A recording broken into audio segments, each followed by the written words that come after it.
Hi, I'm Daria and I'm a stool donor. Poo is something that many of us are embarrassed to talk about, but ultimately we all do it.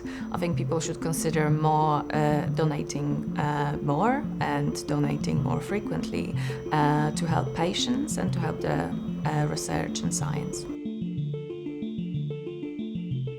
The human gut has hundreds of trillions of bacteria and other microbes like viruses and fungi.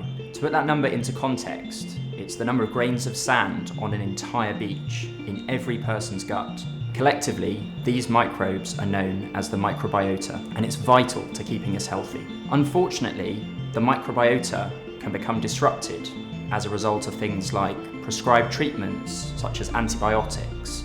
We call this dysbiosis. Dysbiosis can often correct itself, but sometimes people need a bit of a helping hand. And one way to do that is with a treatment called Fecal Microbiota Transplantation, or FMT. This is the process of taking stool from healthy donors, processing it in the laboratory into a drug, and then administering it as a treatment. I first became interested in FMT in 2017. I was helping to look after a patient with a nasty infection with a bug called C. difficile, or C. diff for short. This was a condition that was developed as a result of previous antibiotics and a disrupted microbiota. They hadn't responded to conventional treatments, so we looked into FMT. They received an infusion into the large bowel and they were cured. I couldn't believe it. Here at Guy's and St Thomas's, we're now able to offer a capsule form of FMT, which is even more acceptable to patients.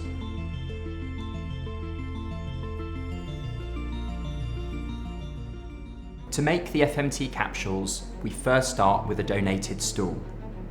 We need to take some of this away for testing to make sure there's nothing harmful in it that we could pass on to our patients. With the remainder, we add this to salt water or saline to dilute it and then blend it together in a shaker. With this slurry, we then filter it to remove large bits of undigested food before then doing centrifugation to remove some of the smaller bits. Finally, we spin it at a high speed to pellet the microbiota, which is what we use to make the treatment. We add a sugar solution of something called trehalose to the microbiota to protect it from the cold. We then put it into the deep freeze. Once we have the results back and make sure that there's nothing harmful to our patients in it, we then put it through a process called lyophilization or freeze drying. This removes about 90% of the water. We're left with a powder which we can then break up and put into capsules. Once the capsules have been filled, they go into the container, they're labelled so we know exactly where they came from, back into the freezer, and then they're ready for our next patient. I was admitted to St Thomas's with a recurrent infection and it was called C. diff. And I had been given treatment for it in the way of antibiotics and probiotics, and nothing seemed to work. I was very scared of leaving home because I needed to use the toilet very frequently. Whilst I was in hospital, Dr. Merrick came to see me and explained about a process called FMT. And he asked if I would be interested in actually going through with it. So he explained the process to me and I agreed, absolutely, because nothing else had worked. Taking the capsules seemed at first to me a little difficult because I'm not good at swallowing pills and capsules, but much to my surprise, it was fine. They slid down very easily. They were odourless, tasteless, and there was no reason to think it was somebody else's poo I was swallowing. It was just a treatment for me, FMT. I recovered very quickly after completion of the treatment, and it's changed my life completely. I can eat and drink anything I want to now without having to worry about going to the loo every 5 minutes. And I'm just so grateful to Dr. Merrick and his team for even suggesting this treatment to me, the FMT. I'd recommend it to anybody. There is hope that FMT may be able to help patients suffering from other conditions. One of these is antibiotic resistance. This is becoming such a big problem that the World Health Organization has declared it one of the top 10 threats to public health. The Ferraro trial at Guy's and St Thomas's hospitals is looking at whether giving FMT to patients colonised with antibiotic-resistant bacteria is an achievable treatment. We are involved in a number of other research studies looking at FMT as a treatment for liver disease, for inflammatory arthritis, and for neurodegenerative conditions such as motor neurone disease. Now, we just simply couldn't do any of this work if it wasn't for our patients and, of course, our healthy donors. We simply could not make FMT without our stool donors and their altruistic donations, and that actually brings me as to why I'm on my bike today.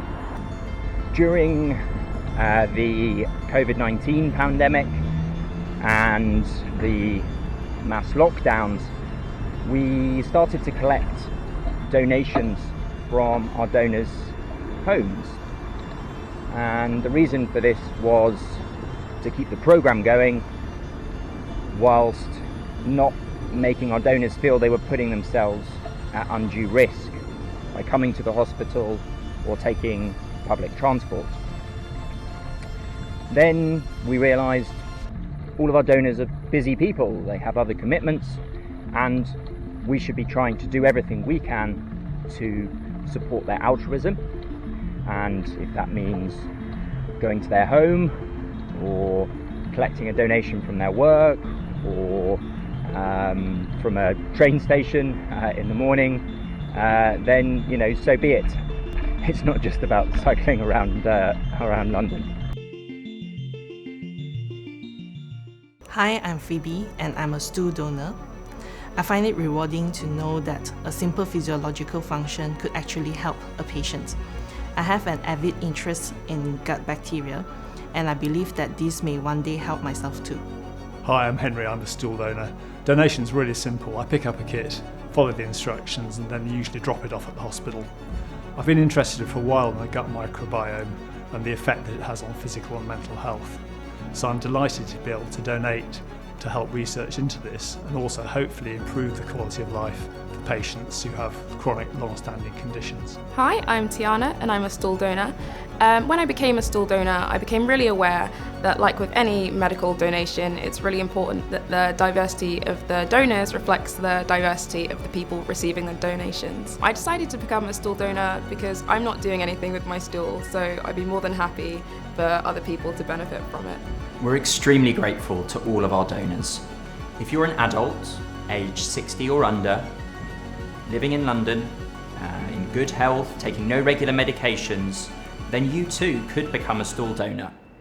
And we'd love you to get in touch.